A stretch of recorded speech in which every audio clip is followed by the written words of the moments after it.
ยแต่เงินที่ใครนี่ครับลง26แผงกิโล3แล้วก็จะได้พอแล้วนะคะดีนะ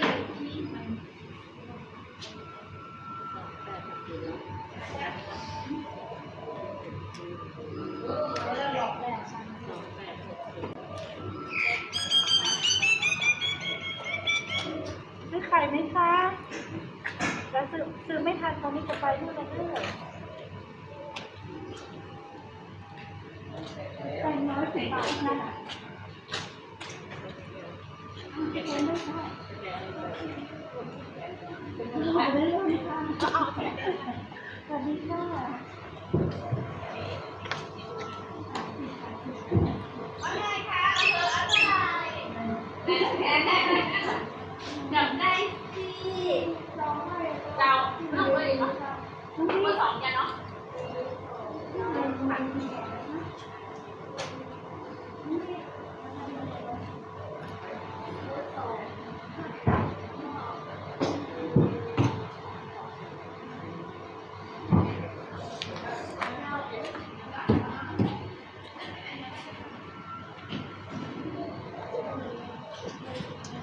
เดี๋ยวค่ะ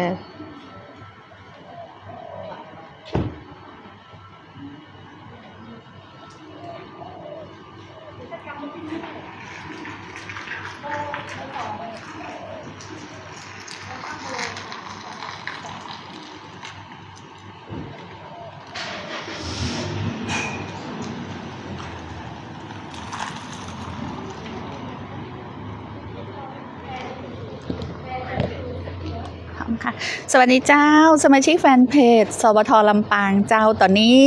อยู่ที่สำนักงานพาณิชย์จังหวัดลำปางแล้วนะเจ้าทีมงานสวท.ลำปางวันนี้ข้าเจ้าชุติการเล่าชัยพร้อมกับ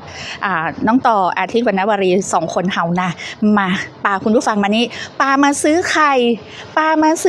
ไก่เจ้าซึ่งทางสำนักงานพาณิชย์จังหวัดลำปางเนาะเปิ้ลขายไข่นะเปิ้ลขายไข่ไก่ราคาถูกแถมแล้วคราวที่แล้วไข่กุ้งวันนี้ขายไข่เนอะมาพอว่ามีไข่เบอร์อย่างพ่องมีนักมีน้อยมอกใดนะเจ้ามานี่เจ้ากิจกรรมเชื่อมโยงของทางกรมการค้าภายในแล้วกระทรวงพาณิชย์นะเจ้าที่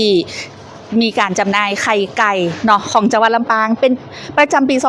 2569ในเจ้าอย่างที่บอกนะคราวที่แล้วไข่กุ้งสดๆเนาะคราวนี้ไข่นะเจ้าซึ่งเป็นกิจกรรมเชื่อมโยงจำหน่ายไข่ไก่ปี 2569ของจังหวัดลำปางมี2 เบอร์เจ้าคุณผู้ฟังสมาชิกแฟนเพจขจายมาเนอะที่สำนักงานพาณิชย์จังหวัดลำปางขณะนี้เลยนะเจ้ามาซื้อไข่เนาะสำหรับคนที่สั่งจองไว้กับมาฮับได้นะเจ้าบางคนไปสั่งจองล่วงหน้าหรือว่าจะ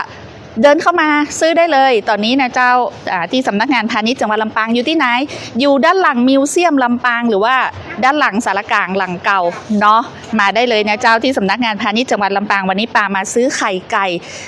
สดนะราคาถูกตัวคุณผู้ฟังสมาชิกแฟนเพจกู้คนซึ่งทางสำนักงานพาณิชย์จังหวัดลำปางนะเจ้าเปิดจำหน่ายตั้งแต่วันนี้วันแรกเจ้าตั้งแต่เจ้ามาแล้วนะแล้วก็จนกว่าสินค้าจะหมดเพราะว่าในแต่ละวันเนี้ยจะมีไข่ไก่500 แผงโดยประมาณเนาะ500 แผงจำหน่ายวันละ500 แผงมี2 เบอร์ก็คือเบอร์2กับเบอร์3เด้อคุณผู้ฟังเจ้าเบอร์2กับเบอร์3นะมาได้เลยนะเจ้าตอนนี้ไข่พอแล้วโอ้ก็เหลือน้อยนะเจ้าแต่ว่าไม่ต้องกังวลนะไม่ต้องกังวลนะเจ้าถ้าหากว่าบัตรตันวันนี้มาบัตรตันที่สำนักงานพาณิชย์เนื่องจากว่าเดี๋ยวเปิ้ลจะไปส่งคือไม่กะนะหรือว่าเอาไปส่งคนที่สั่งจองที่กาดสามัคคีวันนี้มีที่กาดสามัคคีนะเจ้าเดี๋ยวหลังบ่าย3 โมงหลังบ่าย3 โมงปะที่กาดสามัคคีเนอะคุณผู้ฟังเจ้าเดี๋ยวก่อนเนอะคุณผู้ฟังตอนนี้เดี๋ยวเรากำลังจะเข้ามาพอไข่ไก่นี่เป็นเตรียมมัดถุงไว้เลยแผงหนึ่งนี่คือเป็นจะตัดไว้เลยนะเจ้าที่หารนี่คือไข่ไก่เบอร์3ไข่ไก่เบอร์3นะเจ้าติดเบอร์ไว้เรียบร้อยมันเป็นเบอร์3หันชัดเจนนะเจ้านี่เบอร์3เนาะอันนี้เป็นจะตัดเกิงหมายถึงว่า แผงหนึ่งเนาะ มันเกี่ยว เพราะจะทำให้คนที่มาซื้อเนี่ยหิ้วไปสะดวกบะเกะกะปกติแผงมันจะกว้างนะเจ้าแผงจะกว้างคุณผู้ฟังเจ้าไข่ไก่ที่หั่นนี่คือเบอร์3ตอนนี้เหลือเบอร์3นะเจ้าเบอร์2หมดแล้วเนาะเนื่องจากว่าเปิดขายตั้งแต่เจ้ามาแล้วนะเจ้าคุณผู้ฟังเจ้าตอนนี้ที่ไผ่ สมาชิกที่กำลังเข้ามาติดตามนะเจ้าทางเพจของสวทลำปางวันนี้ปามาซื้อไข่ที่สำนักงานพาณิชย์จังหวัดลำปางนะเจ้าตอนนี้เหลือเบอร์3เนอะเหลือเบอร์3นะเจ้ามีไผ่ที่เข้ามาพ่องสำหรับพ่อค้าแม่ค้าก็มาซื้อได้เป็นก็เดี๋ยวรายละเอียดว่าเป็นจำกัดการซื้อก็ว่าคนหนึ่งต้องซื้อได้กี่แผงอย่างจะได้เดี๋ยวเราจะอู้กับหัวหน้านี้เนาะว่าซื้อได้ปริมาณเท่าใดตอนนี้สมาชิกเข้ามาแล้วหั่นไข่อันนี้เบอร์3ที่ใส่ถุงพร้อมที่จะจำหน่ายเลยนะเจ้าไผ่ที่มาซื้อแผงหนึ่งเนี่ยก็จะซื้อได้ถุงหนึ่งนะอันนี้คือ1แผงคุณผู้ฟังเจ้าอันนี้คือ1แผงเป็นตัดไว้คือสะดวกในการหิ้วเนาะบะเกะกะเดี๋ยวเราจะมาอู้ถามเนาะรายละเอียดกับโครงการนี้เป็นป้องกันการแตกนะสำหรับ1ถุงนี่คือหิ้วสะดวกเดี๋ยวขออนุญาตถามต่างหัวหน้าก่อนนะเจ้าสวัสดีเจ้าเจ้าวันนี้นี่คราวที่แล้วขายกุ้งวันนี้ขายไข่นะเจ้าหัวหน้าเจ้าโครงการนี้คือ3วันมี3วันค่ะ18 19 20นะคะเจ้าก็คือจริงๆแล้วตัวเนี้ยเราต้องการที่จะเพื่อลดค่าของชีพให้ประชาชนช่วงนี้ไข่ไก่ราคาปรับตัวสูงขึ้นเนื่องจากตัวสภาพอากาศที่มันร้อนเนาะแล้วก็เขาปลดระวางแม่ไก่ทำให้ปริมาณไข่ไก่ที่เข้าสู่ตลาดมันลดลงแล้วก็ตัวต้นทุนปรับตัวสูงขึ้นนะเพราะว่าตัวเขาจะต้องดูแลไก่ที่มันสุขภาพไม่ค่อยดีในช่วงนี้ค่ะโอเคค่ะเจ้าโอเคปรับระยะ ความชัดเจนนะเจ้าเดี๋ยวหัวหน้าถือไม้เนาะสมาชิกเข้ามาแล้วเดี๋ยวฟังหัวหน้าอู้นะเจ้าว่าโครงการนี้เป็นโครงการด่วนเลยจากที่เขาขายกุ้งไปเมื่อสัปดาห์ที่แล้วเนาะใช่ค่ะวันที่13นะ13สิงหาวันสุดท้ายวันนี้วันที่18มาขายไข่แล้วขายไข่ไก่เป็นนางสาวไข่นะคะคนกินกันหน้าไข่เพราะว่ากินไข่ตึงวันนะเจ้าหัวหน้าเจ้าโครงการนี้อู้ของกำหนึ่งคือจะได้ก็จะลดค่าของชีพให้กับพ่อแม่พี่น้องเจ้าเพราะว่าในช่วงนี้ไข่มันปรับตัวสูงขึ้นแผงหนึ่งประมาณ 6-7 บาทฉะนั้นเราก็เลยเพื่อที่จะลดค่าของชีพนะว่าเพื่อได้รับผลกระทบลูกเต้าเหล่าหลานที่เราไปโรงเรียนจะได้ทานไข่ที่ราคาที่อย่างน้อยก็ราคาเดิมๆที่เราเคยซื้อเมื่อ 2-3 เดือนที่แล้วเงี้ยค่ะแล้วนี่ลดมาประมาณ 20% เลยนะคะคืออย่างบางคนบอกว่ากาดนี่มาถึง110 บาทนะอันนี้คือก่อนหน้าห้ามมันก็เจ้าคือตอนนี้เฮาเหลือเบอร์3ใช่ค่ะตอนนี้ปรับตัวสูงขึ้นเรื่อยๆแล้วที่กำลังทยอยไปนี่คือจะเอาไปที่ไหนตรงใดเจ้าคือตอนนี้มันจะมีคืออย่างบางที่เจ้าหน้าที่บางคนนะคะเขารับซื้อไปให้ชาวบ้านที่อยู่ใกล้ๆนั่นนะว่าเขามาไม่ได้ก็อาจจะฝากเจ้าหน้าที่ที่นั่นบอกสะดวกมารับให้หน่อยแล้วก็จะไปมีคนฮับฮิวแต่บ่ได้สตังค์นะมีคนฮับฮิวแต่บ่ได้สตังค์นะเจ้าสมาชิกแฟนเพจท่านใดอยากได้ไข่ไก่เบอร์3นะตอนนี้เหลือบันักแล้วเพราะว่า1วันจำกัดอยู่ที่500 แผงหมดเลยต่อวันนะคะหมดเลยต่อวันตอนนี้ก็เหลือบันักแล้วนะเจ้าถ้าเกิดว่าหลังจากบ่าย3นี่เนาะที่มาซื้อตรงนี้ไม่ทันนะคะยังตามเราไปที่กาดสามัคคีตรงตำบลพิชัยตรงนั้นนะคะเจ้าซาลาดินสารสลามบอกว่าคนนักก็ครับคนบนักเลยเพราะว่าคนไม่มีเลยค่ะช่วงนี้คนบะมีเลยในช่วงนี้คนบะมีเลยแต่ว่าถ้าบัตตันนะซาลาดินอยู่ใกล้ฮันเนาะไปที่กาดสามัคคีเลยหลังบ่าย3 โมงนี่นะเจ้าถ้าเกิดว่าสมาชิกแฟนเพจที่กำลังติดตามอยู่ไปซื้อได้ที่กาดสามัคคีก็จะหันป้ายมันก็จะหันป้ายอันนี้เลยเราจะเอาป้ายไปขายแล้วก็ขายบนหลังรถนะตอนนี้ใครเราพร้อมนี่นะเจ้าที่กาดสามัคคีที่ไหนเจ้าหัวหน้าอยู่เราใส่หลังรถไว้เรียบร้อยแล้วค่ะบ่ใช่แค่อันนะตอนแรกนึกว่าหันก็อันแต่น้องต่อเจ้าอันนี้เป็นเตรียมไปที่การสามัคคีนะบางคนไม่สามารถมาถึงตรงนี้ได้เราก็เลยไปตรงนั้นมีคนมาจับจ่ายใช้สอยเนาะเราก็จะไปบริการส่งให้ถึงที่ที่การสามัคคีนะเจ้าหลังบ่าย3 โมงวันนี้ปะกันที่การสามัคคีเพราะว่าการสามัคคีนี้จะมีทุกวันอังคารนะเจ้าอันนี้หมายถึงว่าอยากจะฮือถึงมือผู้บริโภคนะเจ้า โอ้ สามารถจับจ่ายใช้สอย เต็ กั ม น รถ ได้ กระบะนะเจ้า สังเกตป้ายของทางสำนักงานพาณิชย์จังหวัดลำปางได้เลยนะเจ้า ค่ะ ซึ่งไข่ไก่ที่หันอยู่นี่เนาะก็คือจำหน่ายวันนี้วันแรกนะเจ้าเนาะเริ่มมาตั้งแต่เจ้าละเนาะ ค่ะตั้งแต่ 9 โม เช้าง แล้วตอนนี้เหลือแค่ไม่ถึง เหลือ ร้อย แต่ แผ เอี้ย งแล้ว บาง ค่ะ ทีคือบางวันวันพุกนี่อาจจะหมดเจ้าก็ได้หรือว่าอาจจะหมดขาย เพราะว่าตอนนี้เบอร์ 2คือเราเปิดที่จองทางเพจด้วยนะคะ อ๋อ พอเราเปิดที่จองปุ๊บส่วนใหญ่ก็จะจองมาเบอร์ อ๋อ 2แต่เบอร์ 2เรามีจำนวนจำกัด เพราะว่า เจ้า ทางเราจัดหาไข่ให้ได้น้อยส่วนใหญ่จะเป็นเบอร์ อ๋อที่มีอยู่นี่จะส่วนใหญ่แล้วคือถ้ามาบ่พลาดก็คือเบอร์ ค่ะ 3ส่วนใหญ่แล้วเขาก็จะกินเบอร์3เนี่ยเนาะเจ้าหัวหน้าเนาะ 3ค่ะเบอร์ 3 เบอร์ 2เนี่ยค่ะ เบอร์สองนี่คือหมดแล้ว เนื่องจากว่าเปิดทางสำนักงานพาณิชย์เนี่ยเปิดให้จองล่วงหน้าเนาะ ค่ะ ทางเพจของสำนักงานพาณิชย์จังหวัดลำปางแล้วก็เบอร์โทรโดยนะเจ้า ค่ะ เนาะซึ่ง เรามี QR code ที่จองทาง มี QR code ที่จองโดยเนาะ ค่ะ แต่ว่าวันนี้ที่ป้ายนี่บ่มี แต่ที่เพจของสำนักงานพาณิชย์จังหวัดลำปางมี ค่ะ ทั้ง QR code เบอร์โทร ค่ะ ในการที่จะโทรจองได้เลยใน 3 วันนี้เนาะะ ใน เจ้า ช่วงเนี้ยเบอร์ไข่ไก่เบอร์ใหญ่มันจะขาดเพราะว่า อ๋อ เป็นแม่ไก่ยืนกรงที่เขาปลดแม่รุ่นใหญ่ไป มันก็จะเป็นรุ่นตัวเล็กๆที่เข้ามาในสูตรเขาเรียกว่ามายืนกรงใหม่มายืนกรงใหม่ ตอนนี้ ก็จะ เบอร์ ไข่ สามแผงนี่มีบ้างคะเจ้า ค่ะ 3 แผงนี่มีอยู่เนาะประเดี๋ยวนี้คุณผู้ฟังบอกว่า 3 แผง อ่ะ 3 แผงได้ก็ ได้ เจ้า ค่ะได้ค่ะ ได้อยู่ ซื้อได้ อ่ะ เล เดี๋ย ยว ตอนนี้ จอง ซื้อได้เลย 3 ค่ะ เบอร์ 2 หมด เบอร์สองหมดแล้ แล้ว ว เจ้า เจ้า เข้ามาเลยเจ้ามาอย่าเบอร์ 3 ค่ะ เบอร์ 3 นี่คือ มาช่วยกันขายไข่เร็ว มาขายอันนี้ พรุ่งนี้มีแต่เบอร์ 2 หมดแล้ว อ๋อเบอร์ 2 หมด แล้ แล้ว วเขาจะ จะเหลือเบอร์ ค่ะ 3 เหลือเบอร์ 3 เจ้า สแกนมามันไม่ขึ้นนะคะมันบอกว่าไม่ได้ ใช่เพราะว่าเราปิดรับวันนี้ อ๋ แล้ อ ว ปิดรับ ปิดรับ ตี ปิดรับวันนี้เพราะ อ๋ ว่า อแสดงว่า ของมันหมด สแกนดังเพจมันก็เจ้าอ๋อ เดี๋ยววันพรุ่งนี้เราเปิด อันนี้ก็ รอบใหม่ สะดวกถือค่ะ อันนี้1 แผงเหมือนกัน เบอร์ 3 เหมือนกัน เบอร์สาม เบอร์ 3 ก็ใหญ่นะเจ้า อันนี้ เจ้า ค่ะ แต่ว่านี่ก็คือเบอร์ 3 เหมือนกัน คือพร้อมหิ้วเจ้า ก็ นี่ คือจำกัดคนละ5เหรอคะ ได้ค่ะซื้อได้ ก็ได้มันก็เจ้าท่านน่าจะอ๋อบัตรจำกัดเจ้า ขอ ได้ค่ะ 5 แผงเบอร์ 3 เอาแบบนี้บอกแบบพูดเลยนะเจ้าอันนี้คือเป็นแผงแล้วจะคือตัดเพื่อที่จะ เอารถ ยก อะไรมา ง่าย คะ เอารถมา อ๋อ อ๋อ ได้ เดี๋ยว ได้ เดี๋ยวตากล้องช่วยหิวส่ง เดี๋ยวตากล้องหิวส่งถึงรถเลยนะเจ้าคือพร้อมบริการถึงก่อนเดี๋ยวก่อนเนอะสแกนได้นะเจ้าสแกนได้ตัวนะคุณผู้ฟังเจ้านี่สมาชิกก็ต้องกลัว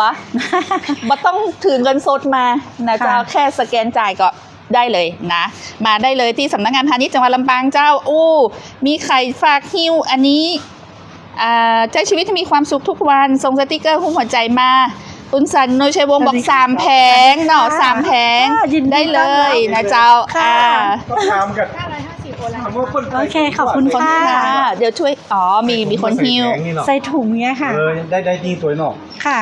3เดี๋ยวน้อยเอาคุณผู้ฟัง3 แผงเจ้า3 แผงนี่เนาะ นี่ได้ อันนี้มีเจ้าแล้วเจ้า อันนี้มีเจ้า ป็ อันนี้มีอีนอเป็นฮิวอีนอ3 แผงได้เลยนะเจ้า3 แผง โอ้ยขอบคุ คุณ ณสันโนชัยวงศ์ ดีเจใจดีขนาด อันนี้มันบอกว่า3 แผงเนี่ยจะเอาจำเป็นเอาใจคุณผู้ฟัง3 แผงเจ้าแยกไว้ก่อน อันนี้เก็บไว้ก่อนนะคือเรียบร้อยละ3 แผง 15 เจ้า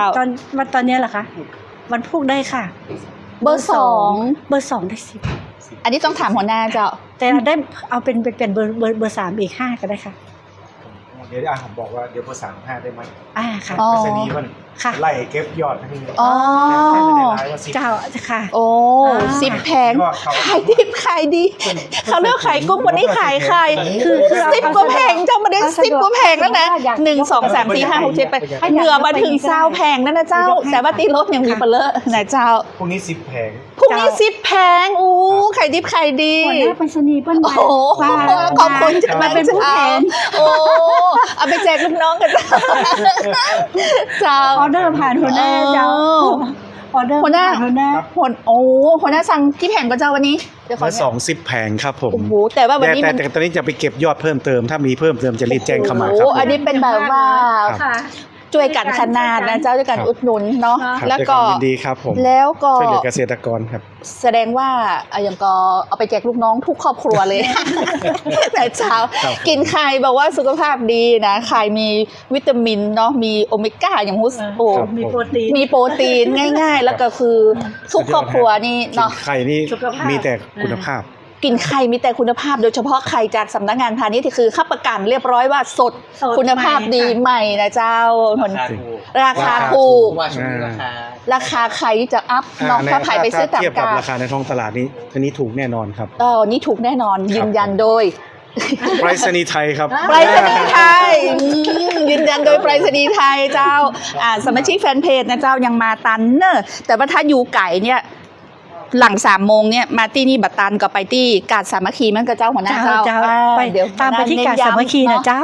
ไปได้เลย วันนี้นะเจ้า วันนี้แต่วันพุธมาที่นี่ต่อได้ค่ะ เจ้าเพราะว่ามี3 วัน สาม เนี่ย วัน ส เลย มา นะคะ ชิกแฟนเพจก็คือมีวันนี้วันแรกที่เขาเริ่มเนาะ ค่ะ แล้วก็วันพุธวันทืออีกเนาะ ค่ะ คนเมืองวันพุธวันทือ3 วัน18 ถึง20 สิงหาคมกับไข่ไก่ราคาถูกกว่าต้องตลาดแน่นอน เป็นบอกว่าเวลา9 โมงที่เริ่มจำหน่ายนะเจ้า9 โมงเป็นต้นไปจนกว่าไข่จะหมดเพราะว่าวันหนึ่งคือ500 แผง500 แผงนะเจ้า3 วันเต้าอันนะแต่ว่าถ้าจะหวังว่าไข่เบอร์2อันนี้นี่ตังไปสนีย์เป็นเบาไป15 แผงนะเดี๋ยวจะมาสั่งเพิ่มแหมนะเจ้าสมาชิกแฟนเพจเจ้าแต่ว่าเบอร์3เนี่ยมีเนาะเจ้าหัวหน้ มีเลย เบอร์3เขาประกาศว่ามีแต่ว่าไซส์ใหญ่ก็คือเบอร์2เนี่ยอาจจะหมดก่อนเนาะหมดก่อนที่เขา เพราะปริมาณ ปริมาณในแต่ละวัน เจ้า เจ้าเดี๋ยวสมาชิกแฟนเพจไผ่ที่จะบอกว่า หิวเหมือนก่อนเดียวกันนะเจ้าขอดูกัมเนอะอยู่แล้วไปเอารับที่ไหน รับที่ไหนกัน เดี๋ยวกันนะถ้าจองไว้กับมาฮับที่สำนักงานพาณิชย์จังหวัดลำปาง ภายใน เจ้า 4 โมงเย็นนะคะ ภายใน4 โมงเย็นนะเจ้าถ้าใครที่จอง ถ้า ไว้ จองไว้เราจะเก็บไว้ที่นี่นะคะ ใครที่จองไว้นอตังเพจของสำนักงานพาณิชย์ เจ้า จังหวัดลำปางก็คือมาฮับที่สำนักงานพาณิชย์จังหวัดลำปางภายใน4 โมงนี้ เจ้า เนาะภายใน4 โมงเพราะว่าเดี๋ยวจะไปขายที่ปุ้นกาดสามัคคีนะเจ้าวันนี้นะเจ้าไปหาไปกะชีไอจินตนาบอกว่ายังมีอยู่กับเจ้ามีเจ้า มีอยู่ค่ะ มีเจ้าเบอร์3จอง3 แผงเบอร์2เบอร์2หมดเจ้าตัวนี้เหลือเบอร์3เนอะนะเจ้าเหลือเบอร์3เนอะเจ้าไข่ไก่สดใหม่ ราคาถูกกว่าต้องตลาดแน่นอนเพราะว่าในช่วงเนี้ยราคาไข่เนี่ย มันปรับตัวสูง ปรับตัวสูงขึ้นเนอกก็เลยเป็นที่มาที่ไปที่ช่วยลดค่าครองชีพพี่น้องประชาชน โดยสำนักงานพาณิชย์จังหวัดลำปางก็จัดเนาะเป็นเพราะว่าจัดกิจกรรมเชื่อมโยง การจำหน่ายไข่ไก่ เจ้าปี69นะวันนี้วันแรกเป็นเริ่มมาตั้งแต่9 โมงแล้วนะเจ้าตอนนี้เหลือเบอร์3เหลือเบอร์3ราคา 110 จากปกติเนี่ย135 บาทเนาะ เจ้า ราคาต้องตลาดตอนเนี้ยจะเหลือ110 บาทนะเจ้า110 บาท ประหยัดไป ประหยัดไปกี่บาทเจ้าน้องต่อ 25 บาท 25 บาทเลยประหยัดไป25 บาท ตอนนี้มีสมาชิกแฟนเพจมาซื้อแล้วนะเจ้ามาซื้อกี่แผงเจ้า อันนี้โทรสั่งล่วงหน้าแล้วเนาะหันก่อนนี่เป็นเคยซื้อกับสำนักงานพาณิชย์มันก็เจ้า เจ้า ดูจ่ายสดสแกนก็ได้เจ้า อันนี้สแกน ข หั อบ น คุณ ก่อน จัดนักเลยเจ้า เจ้าแล้วมีไข่แฮมนะเจ้าที่บอกว่าสั่งอะไรอย่างก่อนเดี๋ยวก่อนนะสมาชิกขอบคุณคุณมนชนกอนันตวระนะเจ้าแล้วก็ใช้ชีวิตคือมีความสุขทุกวัน คุณมะลิแก้วเตยนะเจ้าบอกสวัสดีเจ้าซาลาดินก็เดี๋ยวถ้ามาที่นี่บัตตัน ตามไปกาดสามัคคี โตยไปที่กาดสามัคคีได้เลยเนอะไผ่ที่อยู่ตังปุ้นกับไปปะกับสำนักงานพาณิชย์เป็นจะไปที่ขั้นเลย จ้ะ เนาะ วันนี้ เฉพาะวันนี้ที่กาดสามัคคีเจ้าเนาะถ้าหลัง4 โมงนะ3 โมง ถ้าวันพุธนะครับ ถ้าวันพุธกับมาที่นี่มันก็ วัน จะ พุธมาที่นี่เจ้าวันพุธวันฮือเนาะ วันพุธวันฮือนะเจ้าวันพุธคือ19 สาวเนี่ย 9 สาวมา ก็มาซื้อที่สำนักงานพาณิชย์ ตั้ง ที่ แต่ นี่ 9 ได้ โมงเป็นต้นไปเนาะ 9 โมงเป็นต้นไป ค่ะ เป็นต้นไปจนถึง จนกว่าจะหมด จนวัน จน สมมติว่าอัน ถ้าหมดเราจะแจ้งไปที่สวท เจ้า ที่มาโมด หมดแล้วเจ้า หมดละอาจจะหมดก่อนด้วยซ้ำไปนะบ่ต้อง ค่ะ รอว่ามา3 โมงบ่ายตอนบ่ายจะมาซื้อ เพราะว่าเริ่มขายตั้งแต่9 โมง จ้ะ ถ้า9 โมงเที่ยงอาจจะหมดแล้วก็ได้นั่นกับเจ้า ค่ะ หัวหน้าเจ้า ค่ะ ขอบคุณสมาชิก เพราะ แฟ วัน น นี้ เพ คน จ ยังไม่ค่อยรู้แต่ถ้าผ่านสวทเมื่อไหร่นะ ขายหมด ตลาดแตก ตลาดแตก กันยาวี2 แผง อีก2 แผงจัดไว้ให้เลยค่ะ 2 แผง มารับที่นี่นะคะ เดี๋ยวเข้ามารับจ้ะ ได้ อันนี้ ค่ะ เดี๋ยวเป็นบอกว่าเดี๋ยวเข้ามารับ ดี๋ยวต้องเขียนชื่อไปให้เนาะว่าชื่ออะไรอย่าง อัน นะ เนี้ย คะ ค่ะเนี่ยค่ะคนนี้จากสมาชิก ค่ะ จอง2 แผง กัญญาวี เจ้า เจ้า กัญญาวี กันยาวี2 แผง เจ้านี่กัญญาวี2 แผง เดี๋ยวได้ เนี่ยค่ะคนนี้ ค่ะเมื่อกี้3 แผงแรก เนี่ยค่ะ รับไป โส แล้ว มกัญญาวี2 แผงเจ้าอันนี้คุณสาร3 แผง เดี๋ยว อ่ะ ก็จะมารับที่นี่นะคะ เจ้าอันนี้จะมารับที่นี่ค่ะเดี๋ยวนี้เดี๋ยวเอาไปเจ้า ถ้าจองนี่วันพรุ่งเบอร์2มีคน เบอร์ 2บ่มีราคาเพราะว่ามันมีน้อยมาก เพราะว่าไข่มันโตไม่ทันจริงๆเนาะ อ๋อ แม่ไก่ยืนกรงมันเพิ่งเข้าใหม่ไง เจ้า มันจะเข้าสู่ภาวะปกติก็นู่นประมาณเดือนอีก2 เดือน อ๋อ จะรับเบอร์3ไหมครับ ฮะใครนะ เพื่อนจะเอาเบอร์2แต่ว่ามีเบอร์ อ๋อเปิ้ลจะเอาเบอร์2หมดแล้วเจ้าเหลือเบอร์3นะวันนี้เวลานี้เหลือเบอร์3เจ้าโอ้ย1 2 3 4 5 6 7เหลือ7 แผงแล้วกันที่ในรถถ้าจะมาได้ไปการสามัคคีละ ถ้าก่อนบ่าย3มาที่นี่เลยนะเจ้าคุณผู้ฟังเจ้าไผ่ที่ติดตามทางเพจนะถ้าหากว่าก่อนบ่าย3มาซื้อที่สำนักงานพาณิชย์จังหวัดลำปางหลังมิวเซียมลำปางนี่เลยนะเจ้าตอนนี้เหลือมาถึง5 แผงแล้ว หลังรถนี่คือ หลังรถนี่จะไปเตรียมจะไปการสามัคคี แต่ถ้าเข้ามาทานตรงนี้เราก็จะขาย ขายหมดเลยนะอันนี้คือเป็นเตรียมไปปูนเป็นกลัวว่าขายบ่หมดอีหน่อยก็จะปาไปที่ไปขายที่การสามัคคีตอนนี้โอ้คนจองแล้วที่จะมาฮับนี่คือต้องมาฮับก่อน4 โมงเนาะก่อน4 โมงมาที่สำนักงานพาณิชย์แต่ว่าสมาชิกแฟนเพจคุณผู้ฟังที่พอในไลฟ์สดนี่นะเจ้าที่ขันอยู่ในรถกระบะของทางสำนักงานพาณิชย์จังหวัดลำปางเนี่ยที่เป็นเตรียมไปขายที่การสามัคคีแหล่งนี้นะหลัง4 โมงเนี่ยเป็นจะไปฮันเนาะแต่ว่าถ้าหากว่าไผ่ได้ยินแล้วมาซื้อที่นี่หมดก่อนก็บ่ต้องได้ไปที่การบ่ต้องได้ไปการนะเจ้าเข้ามาถึงชั่วโมงนะเข้ามาถึงชั่วโมงแต่ว่าใครตอนนี้เหลือน้อยเดียวนะตะกี้เต็มโต๊ะเลยนะเจ้าเหลือ5 แผง40 กว่าแผงหายไปแล้วเนี่ย เหลือ5 แผงอันนี้ก็คนจองนะเจ้า สวทนี่เป็นแรงดึงดูดนะคะ วันนั้นกุ้งทีแล้วนะคะกุ้งมีคนตามไปเยอะพอตอนเย็นหมดแล้วเขาบอกว่าทำไมสวทมาแล้วมีขายทำไมเข้ามาแล้วไม่มีก็บอกว่าหมดตั้งแต่สวทประชาสัมพันธ์ละ ตอนนี้ขายไข่เจ้าวันนั้นขายกุ้งวันนี้ขายไข่นะแล้วออกมาขายไข่เนาะ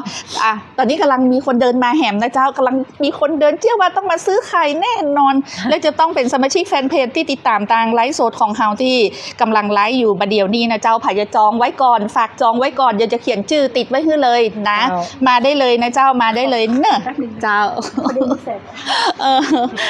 มาเลยนะเจ้ามี2 ท่านกำลังเดินมาไข่เจ้าไข่สดเจ้าไข่สดฮะบะหมี่ไข่ฮู้กับเจ้าอ๋อน่ะโอ้ ชาสัมพันธ์ไปแล้วนะ คนละกลุ่มก็เฮาไงแม่ นั่นบะหมี่ไข่ฮู้แต้ๆเลยเนาะ ไปตั้งไว้หันน่ะเนาะ น่ะหมดแล้วเนาะ หมดแล้วจ้ะ โอ้มีเบอร์3มีเบอร์3 ให้ก่อนน่ะมีใครเห็น เดี๋ยวคนจะมาเรื่อยๆพวกหันจากสวทเนี่ยเจ้าที่ไลฟ์สดเนอะมีเบอร์3นะเจ้า อ๋อ เบอร์ 2นี่ก่อนนะลูก หมดเจ้า เบอร์3มันใหญ่เนาะก็ว่า ไงนะไง คือเบอร์ อ๋อ 2 ลูก เจ้าของนะ อันนี้เป็นเจ้าของแล้วลูก เจ้า แล้วเอาไปทอนอย่างนี้ก็ได้เป็นถุงไปเลย แม่น เอากับคนละกลุ่มกัน เอาคนละครึ่งแปลว่าใช่เป็นจะแบ่งกันคนละเกินอีกอ่ะ หรือว่าเอาคนละถุงเลยไปช่วยเปิ้ล เป็นกำลังตกลงกันว่าจะ ช่วยเปิ้ล เราได้ แม่60น้อง40 อ๋อ เจ้าเนี่ย ปลาถุงละ110 บาทค่ะ อันนี้เบอร์310 บาทเจ้าเพราะว่ามี2ไซส์เนาะเบอร์2หมดแล้วเจ้า แม่สแกนเนาะ สแกนได้เจ้า แม่ต้องสแกนเพื่อนน้องนะ นั่นเอาสะดวกตังใดได้หมดจะพร้อมเพย์สแกนหรือว่าจะจ่ายเงินสดได้หมดเลยนะเจ้าสมาชิกแฟนเพจที่กำลังเข้ามาได้เลยนะเจ้ามาที่สำนักงานพาณิชย์จังหวัดลำปางได้เลยเนอะตอนนี้ไข่ไก่ยังมีอยู่แต่ว่าเบิ้ลเอาขึ้นรถเตรียมไว้บ่ได้เนอะเจ้ามีอยู่นะเจ้าบัจจุบันหัน4-5 แผงแล้วโอ้แต่ละอีน้องมาตันเพิ่นเหรอก้าตันอยู่เพราะตอนนี้ก็มาตันเนาะยังไปถึง4 โมงเตื้อนะเจ้า เดี๋ยวแม่จะไปบอกเลยจ้ะ เจ้าโอ้3 วันนะเจ้า18-19สาวหลังวันที่20บ่ต้องมาเนอะ อันนี้จัดรายการลูก110เจ้า 110 แต่เขาเห็นมาซื้อเยอะอยู่ 110 บาทนะเจ้าคุณผู้ฟังท่านใดสนใจไข่ไก่สดๆราคาถูกเลยนะเป็นเบอร์3ตอนนี้นะเจ้าถาดละหมายถึงว่าแพงละ110 บาทหลายคนว่าอย่างมาสีแป้งหรอซื้อ90ปลายแต่อันไหนน่ะก่อนหน้าฮันอาจจะได้เพราะว่าวันนี้ราคาไข่ไก่เนี่ยพุ่งสูงขึ้นเนาะสำนักงานพาณิชย์ก็เลยต้องมาจัดโครงการตั้นี้เพื่อลดภาระค่าของชีพของพี่น้องประชาชนเนาะจะได้กินไข่ไก่ราคาถูกกว่าท้องตลาดเพราะว่าค่าประกันสดใหม่เนาะไข่ไก่เจ้ามาเลยเจ้าเจ้าว่าเดี๋ยวนั่นมาเลยเจ้าไข่ไก่เจ้าเลือดแทเบอร์3เจ้า อันนี้ฟัง เอาเจ้า เอา30 ฟองอะค่ะ เอา30ฟอง แผงหนึ่งเนี่ยเจ้าแผงหนึ่ง110เจ้าได้เลยเจ้าผมก็มาปั้นเบอร์2ใช่ไหม เบอร์2โมดเจ้า มีน้อยเจ้าไข่ช่วงนี้เป็นไข่เบอร์เล็ก อันนี้รู้ก็เพราะว่าอำเภอแหละไปบอก นั่นเจ้า ก็เลยรีบมา เจ้าถ้ามาหลังได้กับผู้นักการสามัคคีนะเจ้า เบอร์2 ไม่จะไปการสามัคคีเจ้า ใบกาดสามัคคีนี่เบอร์อะไรเอ่ย เบอร์3 เหมือนกันเนาะ เจ้า ก็ซื้อนี่แหละเพราะเดี๋ยวก็จะไปแวะกาดสามัคคีอยู่ เจ้า ประชาสัมพันธ์ไว้เด้อ ไปการกับยาบาตานแล้วนะเจ้า เพราะว่านี่กว่าจะออกจากอำเภอกับ5 โมงแล้วนะ แม่นบาตานจะซื้อนี่ถูกต้องเลยเจ้าพันก็มาสมาชิกแฟนเพจที่ติดตามทางสวทลำปางเพจสวทลำปางกรมประชาสัมพันธ์นะเจ้าตอนนี้ใครยังมีอยู่เนอะยังมีอยู่มาซื้อได้เลยนะเจ้าสะดวกมีที่จอดรถนะว่างอยู่นะเจ้าบริเวณหน้าสำนักงานพาณิชย์จังหวัดลำปางมีที่โอนแล้วนะเจ้าโอ้กินไข่สุขภาพดีเจ้าเพราะไข่มีโปรตีนทุกอย่างต้องมีติดตู้เนาะแสดงว่าปีมักไข่เนาะฮะค่ะกินทุกวันกินเป็นประจำเลยค่ะ น่ากินเป็นประจำแล้วก็เอาหื้อป่อตัวจากคนแก่ที่บ้าน เจ้า กินไข่ ผู้ใหญ่กินดี แม่น ขอบคุณเจ้านักเจ้า โปรตีนราคาถูก โปรตีนราคาถูกขอบคุณเจ้านักเจ้าโปรตีนราคาถูกอกคุณผู้ฟังหันก็ยังได้เหลือนี่2แผงมาใช่นะเจ้ามันอยู่บนรถอยู่คุณผู้ฟังเจ้ามาได้เลยเนอะถ้าใครจะมาซื้อนะเจ้าตอนนี้มีดูแป๊บเดียวประเดี๋ยวนี้นะเข้ามาถึง3 โมงนะเจ้าตะกี้ออกสวทมาถึง1 ชั่วโมงเกือบหมดแล้วมันตั้งแต่เช้าหมดแล้วถ้ามาแต่เช้ามีประชุมซูมเจ้า KM เรื่อง AI เจ้าเรื่องข่าวปลอมก็เลยมาได้ก็เลยขออนุญาตมาช่วงบ่ายเจ้าสมาชิกแฟนเพจไม่ต้องห่วงนะเจ้าไข่ไก่ยังมีอยู่เพราะว่าอยู่ในรถกระบะเนาะเพราะว่าตะกี้เอามาเลี้ยงนี่ปุ๊บมาถึง30 นาทีเหลือ2 แผงพลังสื่อมวลชนของสวทลำปางไหมคะ เจ้าใครที่ติดตามอยู่แล้วจะมาซื้อนะจ๊ะเดี๋ยวขึ้นหัวหน้าจวนหัวหน้าเจวนหัวหน้านิวเนาะช่วยกันเจ้าขายไข่ก่อนเนาะตอนนี้ที่เหลือนี่คือเบอร์3แล้วนะคะตอนนี้เบอร์3อยู่ที่110 บาทต่อแผงจากปกติ135นะคะถ้าคนมาไม่ทันวันนี้มาพรุ่งนี้ตั้งแต่9 โมงครึ่งโดยประมาณดีกว่า9 โมงครึ่งนี่คือไข่มาถึงแล้วแน่นอนเราจัดร้านเสร็จแล้วแน่นอนก็ซื้อไข่ไปได้เลยแต่สำหรับเบอร์2น่าจะมีน้อยแล้วก็ไม่น่าจะทันเพราะว่าตอนนี้เราปล่อยการจองทางเพจเนาะแล้วก็พอเขาจองปุ๊บมันก็จะโดนตัดออกแต่เราวันนี้มาแค่100 แผงเองนะคะเบอร์2นะคะเพราะว่าไก่มันโตไม่ทันเจ้าพอแม่ไก่อากาศตัวกว่าเจ้าใช่อากาศร้อนเนาะสุขภาพของไก่ก็อากาศมันร้อนเนาะแล้วก็ต้นทุนที่เพิ่มขึ้นเพราะว่าเขาจะต้องดูแลแม่ไก่อาหารไก่เนาะบำรุงไก่เพราะว่าสุขภาพมันไม่ดีช่วงนี้ฝนตกตัวร้อนตัวใช่ค่ะก็เลยทำให้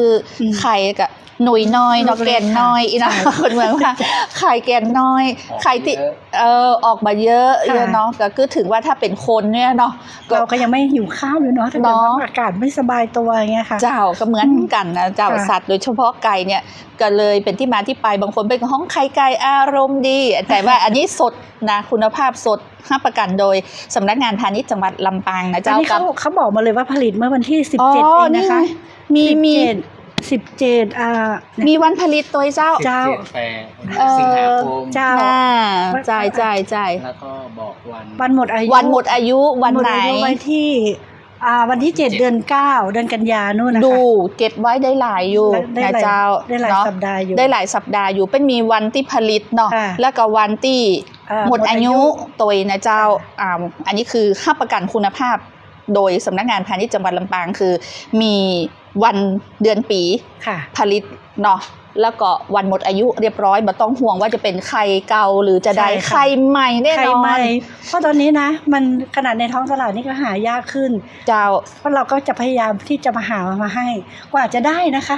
แล้วก็พอรู้ปุ๊บเราประกาศหาใครมันไม่ได้ เสร็จปุ๊บก็2ก็คือกว่าจะแจ้งสวทเห็นไหมสวทเพิ่งรู้เมื่อวาน เจ้า เพราะว่ามันเป็นเรื่องเร่งด่วนที่เราจะต้องการช่วยเหลือประชาชนให้มากที่สุดแล้วก็เร็วที่สุดเนี่ยค่ะ เจ้ามาเลนเนอร์หันก่อนมีวันหมดอายุวันไหนเรียบร้อยนะเจ้าใครนี่ตึงหันแล้วใหม่เลยบะมีสีดูสังเกตจากสีได้เลยนะสังเกตจากสีได้เลยขณะที่แพ็คถุงแล้วก็จะมีวันเดือนปีนะเจ้าวันเดือนปีนะทุกถุงเลยนะเจ้าว่าผลิตวันไหนเนาะแล้วก็ หมดอายุวันไหน อายุวันไหนทุกถุงจะมีบอกเลย คือกันลืมบางคนใครซื้ออาจจะกี้ทางด้านไปรษณีย์ไทยเนาะหัวหน้าไปรษณีย์เป็นเจ้าเป็นมาบอกว่า15แผงเนี่ยก็คือต้องบริหารการกินละเนาะ เป็นตัวแทนหมู่บ้านมา เป็นตัวแทนหมู่บ้านมาเลยนะเจ้า15แผงนี่ เจ้าห ก็ น้า คื ที่ อ มาไม่ได้เลยมันมาดูให้นะคะ จะน่าฮักขนาดนะเจ้าตั้งสวท ตั้งสวทใครจะเอากี่แผงก็เอิ้นมาได้เลยเนอะเดี๋ยวถ้าจบไลฟ์แล้วเดี๋ยวจะฮับฮิวไปที่สวทนะมีไข่พ่องนะเดี๋ยวเข้ามาบอกในแชทนี้ได้เลยรอไปซื้อพรุ่งนี้เจ้าคุณวณิชยศแก้วอุดนะเจ้ามาซื้อ ยินดีค่ะ ถ้าวันพุธมาซื้อก็คือมาที่สำนักงานพาณิชย์จังหวัดลำปางซึ่งอยู่ที่ไหนอยู่ด้านหลังมิวเซียมลำปางนี่เลยนะเจ้าเข้ามาปุ๊บเนาะก็จะหัน มอ เล ง ย มาทางซ้าย มองมา นะ เหลียวมาทางซ้า ตึกสีฟ้า ยหน่อตึกสีฟ้าตังหลังนี่เลย ค่ะ จะหันไปว่าธงฟ้าประหยัดเนาะ ราคาประหยัด ราคาประหยัด ค่ะ จะหันเป็นธงเต็มเลยนะสีฟ้าสีขาวสีฟ้าสีขาวแล้วก็เต้นสีน้ำเงินหน้าสำนักงานพาณิชย์จังหวัดลำปางนี่นะเจ้าคุณผู้ฟังเจ้าตอนนี้มีขายที่จะซื้อเพิ่มก็หรือว่ากำลังจะเดินทางมานะตอนนี้3 โมงนี่ยังอยู่ที่นี่อยู่ และเดี๋ยวหัวหน้าจะไป เดี๋ ที่ ยว การ พอเสร็จจากไลฟ์ก็จะ เสร็จ ไปแล้ว จบจากไลฟ์ก็จะไปที่กาดสามัคคีเนอะถ้าไผ่มาบัตตันนะเจ้าจบไลฟ์นี้แล้วมาบัตตันไปซื้อได้ที่กาดสามัคคีเนาะกาดสามัคคีก็คือ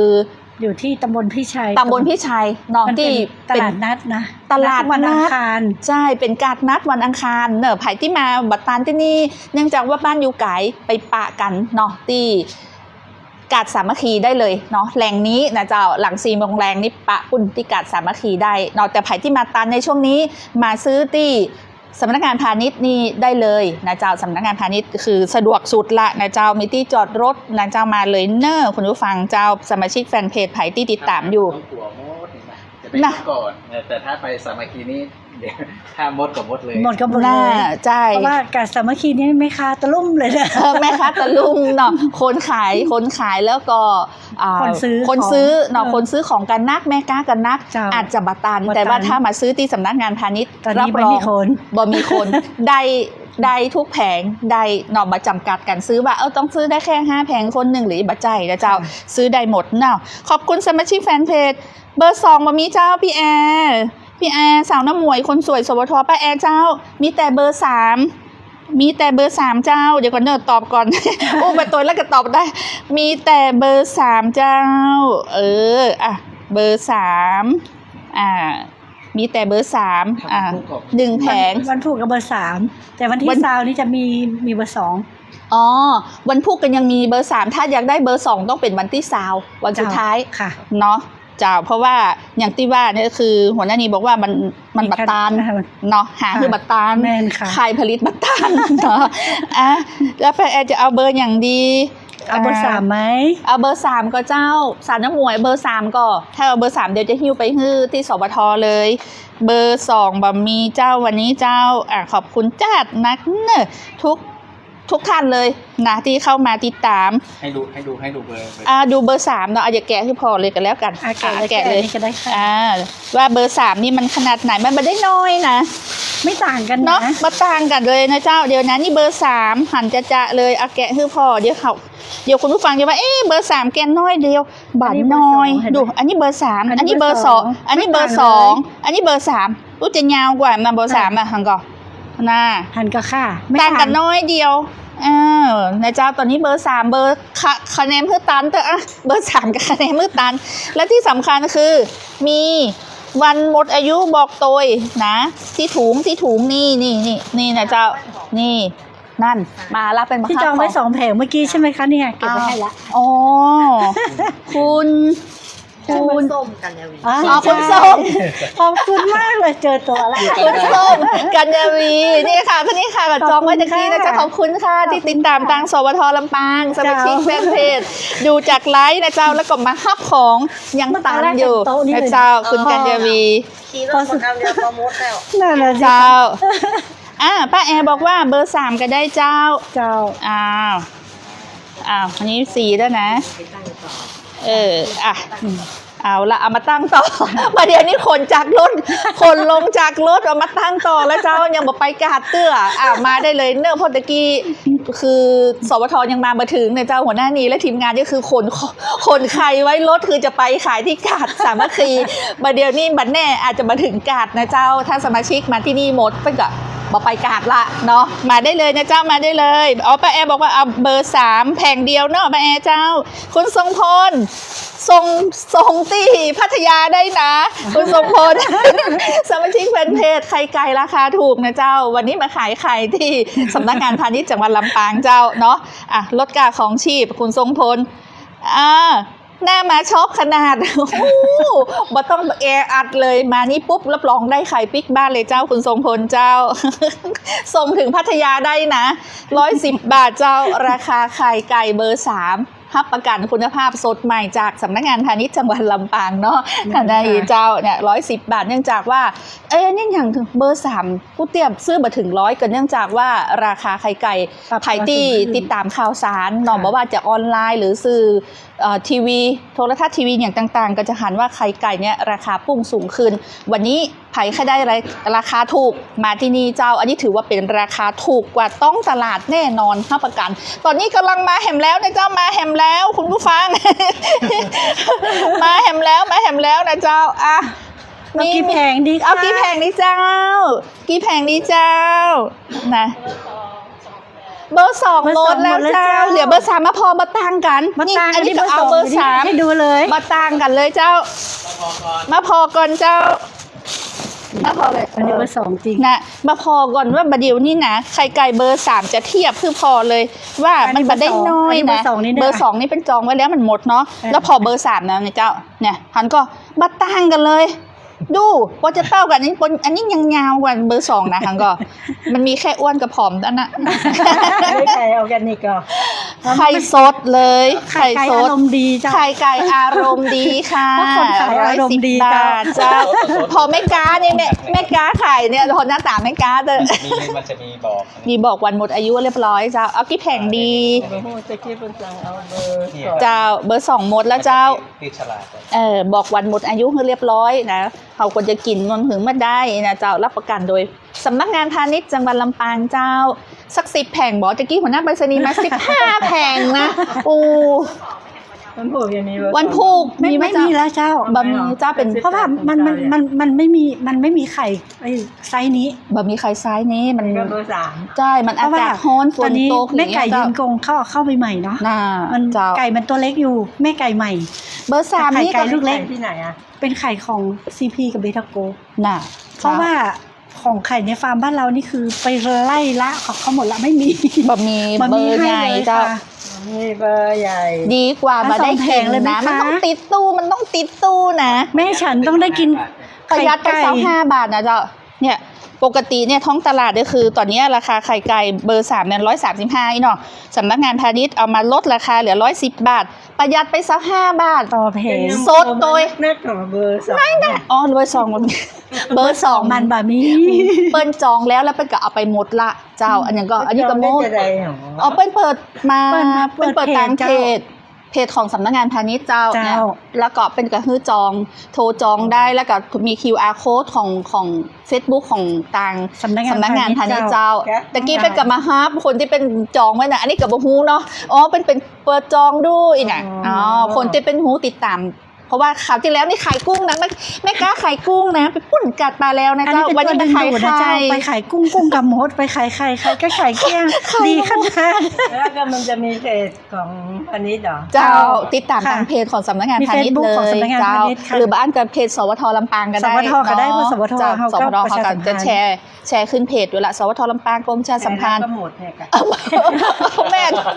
แชร์แล้วกับมดมันน่าต้องมาโวย มันต้องมาเช้า ๆเจ้าเพราะเป็นเริ่ม เห็น อ่ะ เพิ่งเห็นไลฟ์สดกำลังมา อันนี้อยู่ที่ไหนทางใดเจ้า อยู่เนี่ยสีจุ่มนี่ สี่จุม เจ้า สี่จุมกันเลยแบบว่ามาโวยเนาะเพราะว่าเดี๋ยว4 โมงไปขายการสามัคคีปุ๊นะ เศร้าเสื้อไก่ ซ้อมไปไก่แหมคือมาซื้อที่เนี่ยถูกต้องแล้วเอากี่แผงเจ้าอันไหน2 แผงเจ้า2 แผงเจ้า ขอบคุณค่ะ เดี๋ยว ถ่ายรูปกับดีเจฟีนะคะวันนี้ ขอบคุณเจ้านักนะเจ้าขอบคุณเจ้าขอให้สุขภาพแข็งแรงสมบูรณ์นะคะไข่ไก่อารมณ์ดีเจ้าขอบคุณเจ้า โอ้หมดละ หมดจ้าเดี๋ยวเอามาวางใหม่เนาะสมาชิกแฟนเพจนะเจ้านะ อันนี้มี ขายดีค่ะได้เจ้าได้ เบอร์สอง มีถึงวันที่20นะเจ้า18-19ซาว วันที่ซาวนี่จะได้เบอร์2อยู่ ถ้าอยากได้เบอร์2นี่ เบอร์2ของวันพุธนี่หมดละ เบอร์2วันพุธหมดแล้ว หมดละ วันที่ซาวก็บอกโหว่าจะ จะ ได้ไหม แต่ต้องจองตั้งแต่วันนี้ ลองเข้าไปจองกันเนาะเจ้าเจ้าขายที่นี่นะคะแต่ห้ามหวังว่าวันที่20จะได้นะคือว่าอาจจะ นะคะ อาจจะไปถึงว่าอาจจะตันหรือมาตันเนี่ยเนาะเจ้าซื้อวันนี้ไปน่าถูกต้องแล้วเจ้า เดี๋ยวไปแล้วพี่เสียใจ ซื้อไปไว้มีติดตู้ไว้ก่อน ค่ะ มีวันหมดอายุเรียบร้อยนะคะ สบายใจไข่ไก่อารมณ์ดีกินแล้วจะงามเหมือนคนขายเนี่ยเจ้า ขอบคุณเจ้า หัวหน้านี้ให้หัวนะเจ้า เนี่ยก็คือเหมือนหัวหน้ากินไข่ไก่แล้วอารมณ์ดีเหมือนหัวหน้างามเหมือนหัวหน้าเนี่ยเจ้าสมาชิกแฟนเพจตอนนี้ตะกี้เขามา จาก บ่าย อยู่บ ส น อง โต๊ะ40 ตอนนี้เหลืออยู่แค่1แผงแล้วนะคะ จากอยู่บนโต๊ะ40เหลือแค่1 แผง แต่ว่ายังมาซื้อได้อยู่ในรถเนาะยังมาได้อยู่นะเจ้า มีใครที่จะเดี๋ยวขอดูเดี๋ยวนะคะหัวหน้าช่วยกำเจ้า เดี๋ยวจะพอนี่ก่อนเด้อเดี๋ยวก่อนเด้อว่าใครที่จะเดี๋ยวก่อนเด้อมีสมาชิกแฟนเพจท่านใดป้าแอร์1อันนี้3 ค่ะครบละ ครบแล้ว เพราะว่า 1-3 อันนี้รับ เจ้า สวัสดี ตอนนี้ว้ายคนที่บ้านโทรมาสั่งไข่เลยคะจันต่อคะเจ้าดูเวลาแล้วนะเจ้าในช่วงของที่เขามาเป็นแม่ค้าขายไข่นะ เป็นแม่วันก่อนเนาะไข่หมูก็ขายมาแล้วเนาะ เจ้า ไข่หมูขายกุ้ง ไข่ ขายผลไม้ก็ขาย ไม่เห็น ทุเรียน ขายทุเรียน ขายเงาะขายมาหมดวันนี้ขายไข่ไก่อารมณ์ดีสดใหม่เนาะรับประกันโดยสำนักงานพาณิชย์จังหวัดลำปางนะเจ้าวันนี้นี่บอกเลยเนาะหัวหน้าเจ้า ค่ะ อย่างที่บอก40กว่าแผงตะกี้เนาะ เหลืออยู่แผงเดียวได้ เหลืออยู่แผงเดียวเนี่ย ใครจะเป็นคนโชคดี ใคร แผ เป็ ง น สุดท้ายเนี่ย แผงสุดท้ายก็คงจะเป็นตากล้องของเรา ซื้อเมื่อเช้า เจ้าแล้วก็ยังมีในรถเนาะถ้าเกิดว่าไผ่มาบัตตันเนาะเจ้าจบละ ตามไปที่กาด จบไล สามัคคี ฟ์แล้วนี่ก็คือตามไปที่กาดสามัคคีเนาะพี่ใจนะเจ้า อันนั้นคือต้องรู้กันหน่อยบางทีอาจจะเอาลงปุ๊บอาจจะบดปั๊บเลยเพราะคนนัก คนเยอะ แม่ก้ากันนัก จริงๆค่ะ เนาะ ใช่ค่ะ แม่ก้ากันนักแล้วก็ คน คนซื้อ ซื้อกั กัน น นั นั ก กนะ ค่ะ เจ้าเดี๋ยวในช่วงท้ายนี่เดี๋ยวคือหัวหน้าเนาะเจิญคุณผู้ฟังสมาชิกแฟนเพจเจ้าว่าถ้าบัตรตันวันนี้มันพูกจะได้เนาะ ค่ะสำหรับวันนี้นะคะณจุดนี้นะเราจะยุติการจำหน่ายละ เพราะว่าสวทไลฟ์สดขายให้เราหมดบนโต๊ะละ แต่ว่าเราจะเอาสินค้าที่เหลือนี่ไปให้กับชาวบ้านที่อยู่ตรงกาดสามัคคีเพราะว่าหลายท่านอาจมาไม่ถึงตรงนี้ เรานำส่งให้ถึงที่นะคะ แต่สำหรับพรุ่งนี้ก็500แผงณจุดนี้ วันที่20ก็500แผงณจุดนี้งั้นก็รีบมาหน่อยนะคะประมาณสัก9:30มาเพราะว่าช่วงเช้าเมื่อเช้าขายเร็วมาก พอช่วงบ่ายลิ้นค่อนข้างที่จะพอเขากลับไปที่ทำงานกันฉะนั้นถ้าพรุ่งนี้มะรืนนี้ไม่ทานก็อดเลยนะคะค่ะ เจ้าเหลือแฮม2 วันนะเจ้า ค่ะ เอิ้นบอกถ้าเกิดวันพุธกับวันถือเนาะ19สาวก็มาซื้อที่สำนักงานพาณิชย์จังหวัดลำปางได้นะเจ้ากับกิจกรรมเชื่อมโยงการจำหน่ายไข่ไก่ปี 2569 ลดภาระการครองชีพของพี่น้องประชาชนเนาะยังมีเวลาซื้อได้แฮม2 วันนะเจ้าวันนี้ทีมงานสวทลำปางของเรานะขออนุญาตลงไลฟ์ก่อนเดี๋ยว ขอแจ้งอีกนิดนึงได้ไหมคะ เอาได้จ้าได้จ้า จังหวัดขึ้นที่วันที่ อืม 10 กันยานะคะ เจอกัน เจ้า ที่ไม่เหมาะเราก็จะมีสินค้าอุปโภคบริโภคไปให้เหมือนเดิมนะคะ เจ้า มี มี ไข่ไก่ไปถึงตรงนู้นด้วยเหมือนกัน สินค้าบริโภคก็ถูก ถูกมากๆ เจ้าไปบูธของสำนักงานพาณิชย์ได้เลยธงฟ้าราคาประหยัดเนาะตีแม่เมาะเนาะ สำหรับคนอำเภอแม่เมาะนะที่ เจ้า ไม่ได้มาที่นี่ก็ไปเจอกันที่งานจังหวัดเคลื่อนที่นะคะวันที่10 กันยาค่ะ 10 กันยา ที่ตำบล เนาะ นาศักนะคะ เจ้า ตรงนั้น เนาะ สินค้าเราถูกและเยอะมากมีหลายตัวนะคะ เจ้าวันนี้นะเจ้าขออนุญาตลงไลฟ์นาไปที่ไหนกดติดตามเพจของสวทลำปางไว้กันแล้วกันเนาะวันนี้ขอบคุณหัวหน้านีนะเจ้าแล้วก็ขอบคุณทางสำนักงานพาณิชย์จังหวัดลำปางทีมงานสวทลำปางของเราโดยตลอดถึง FC นอติดตามกันพอหันไลฟ์สดแล้วกลับมานะเจ้าวันนี้ลาไปก่อนสวัสดีเจ้า สวัสดีค่ะอันนี้มีเจ้าของ เดี๋ยวนะ